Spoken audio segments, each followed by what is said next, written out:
वक्त के साथ साथ कबीर और आयुषी का प्यार अब और गहरा हो चुका था। पहले दिनों की तरह मोहल्लों में फिर से शहनाइयों की आवाज़ें आने लगी थी। सर्दियों का मौसम आ चुका था। हल्की सी ठंडी हवा, गुनगुनी धूप और हर गली में शादी ब्याह का शोर। कबीर भी अब अपनी जिंदगी में थोड़ा स्थिर हो चुका था। सर पे अब थोड़ी और जिम्मेदारियां आ गई थीं। एक दिन शाम को कबीर अपने कमरे में बैठा था। तभी उसका फोन बजा। स्क्रीन पर नाम आया, विशाल कॉलिंग। कबीर के चेहरे पर एक मुस्कान फैल गई। कॉल उठाते ही विशाल की आवाज आई, भाई आज रात मेरे साथ एक शादी में चलना है। सिटी की शादी है, पूरा मजा आएगा, फुल एंजॉय करेंगे दोनों भाई। सूट बूट पहनकर तैयार रहना, मैं खुद पिक करने आ रहा हूँ। विशाल कबीर का सबसे खास दोस्त था। वो जानता था कबीर ज्यादा कहीं आता जाता नहीं था, इसलिए वो आज रात की शादी में उसे मुस्कुराते हुए देखना चाहता था। कबीर ने मना नहीं किया, बस मुस्कुराकर कहा, ठीक है भाई, रेडी रहूंगा। रात के करीब 8 बजे कबीर एकदम तैयार था। वाइन कलर का सूट, चमकती हुई घड़ी, हल्की सी दाढ़ी, परफ्यूम की खुशबू और आंखों में एक अलग ही जोश। विशाल उसे लेने आया और दोनों गाड़ी में निकल पड़े। रास्ते भर मस्ती, पुराने गानों की धुन और कॉलेज के किस्सों की हंसी।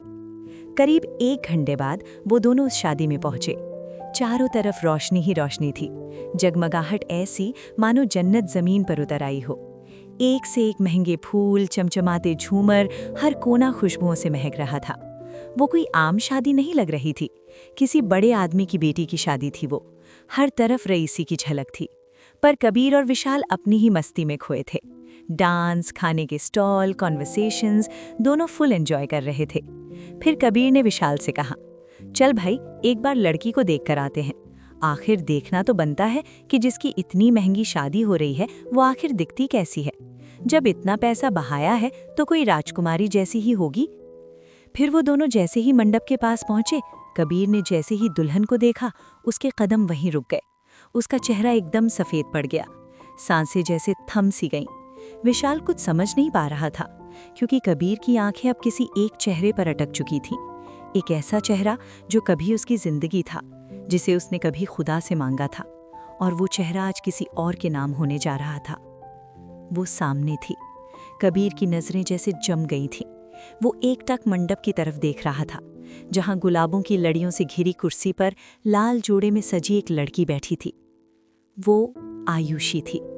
वही आंखें, वही मुस्कान, लेकिन अब माथे पर सिंदूर के इंतजार में एक खाली मांग।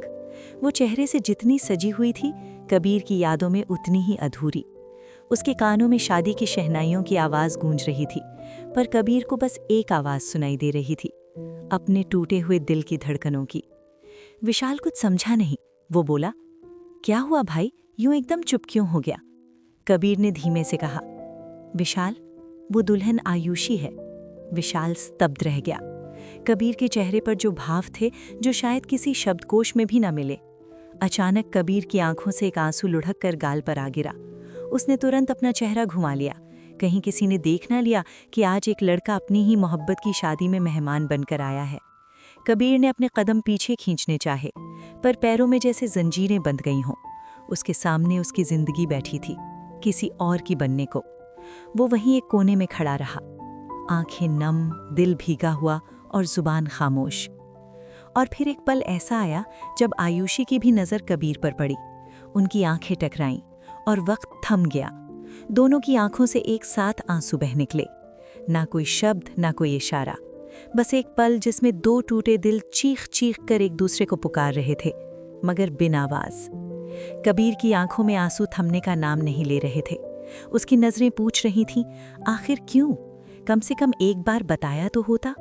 वहीं आयुषी की भीगी आंखें जवाब दे रही थीं, मैं चाहकर भी नहीं बोल सकी कबीर, मैं हार गई, उन रिवाजों से, उन उम्मीदों से और खुद से भी।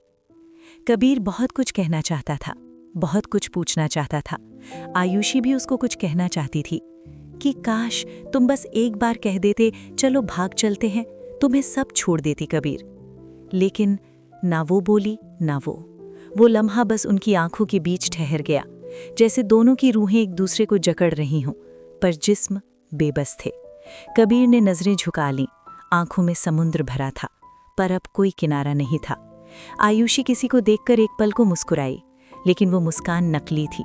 जैसे उसके होठ मुस्कुरा रहे थे, पर आंखें चीख चीख कर कुछ कह रही थीं। आयुषी की सांसें तेज हो गई थीं।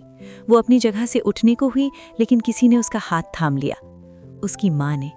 शहनाई बजती रही, फूल बरसते रहे, और एक मोहब्बत भीड़ में कहीं खामोशी से दफन हो गई। कबीर ने अपनी घड़ी देखी, गहरी सांस ली और विशाल से कहा, चलो भाई, यहाँ अब मेरा कुछ नहीं बचा।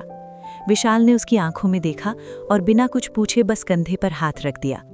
कबीर मुड़ा और उस जन्नत सी सजी जगह से बाहर निकल आया, जिसने आज उसकी जिंदगी को जहन्नुम बना दिया था।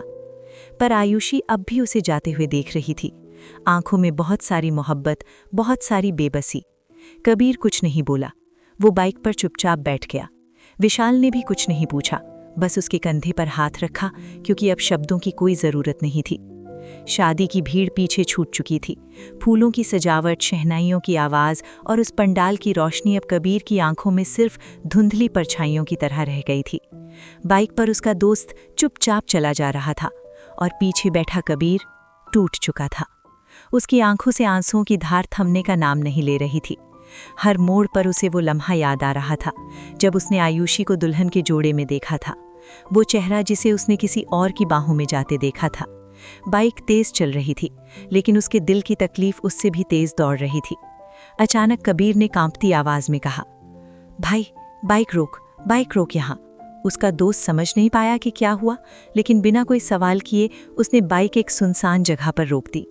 वहां दूर दूर तक कोई नहीं था, सिर्फ सन्नाटा था, और उस सन्नाटे में उसकी टूटी हुई रूह की चीखें। कबीर बाइक से उतरा और वहीं जमीन पर बैठकर जोर जोर से रोने लगा।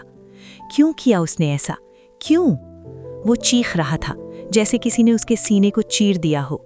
उसकी आवाज गूंज रही थी उस वीरान रास्ते पर। मैंने तो बस उससे सच्चा प्यार किया था यार, हर वादा निभाया था मैंने, फिर क्यों उसने मुझे किसी और की किस्मत बना दिया?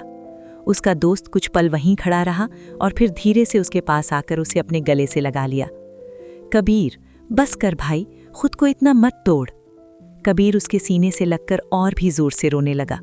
उसका दोस्त उसकी पीठ थपथपाता रहा। तेरे आंसू मेरी आंखों में चुभ रहे हैं यार, तू रो मत। दुनिया बड़ी बेरहम है भाई, पर तेरा प्यार झूठा नहीं था। कबीर ने अपना सिर उठाया, आंखें सूज चुकी थीं, आवाज कांप रही थी। बस इतना समझा दे यार, क्यों होता है सच्चे प्यार का अंत इतना बेरहम? दोस्त ने उसका चेहरा पकड़ा, आंसू पोंछे और कहा, क्योंकि ये दुनिया मोहब्बत की कद्र नहीं करती। पर तू हार मत मान, वो तेरा मुकद्दर नहीं थी, पर देखना तू हमेशा उसकी दुआओं में रहेगा। वो चाहकर भी तुझे कभी नहीं भूल पाएगी। कबीर ने बस आंखें मूंद लीं। उस रात ना कोई चांद गवाह था, ना कोई सितारा, बस एक टूटा हुआ दिल और उसका एक सच्चा दोस्त जो उस घाव पर मरहम बनने आया था। मैं मेहमान बनकर आया था उसकी शादी में, पर लाश ले आया अपने अरमानों की। वो दुल्हन बनी थी किसी और की, और मैं दूल्हा नहीं बन सका उसकी यादों में भी।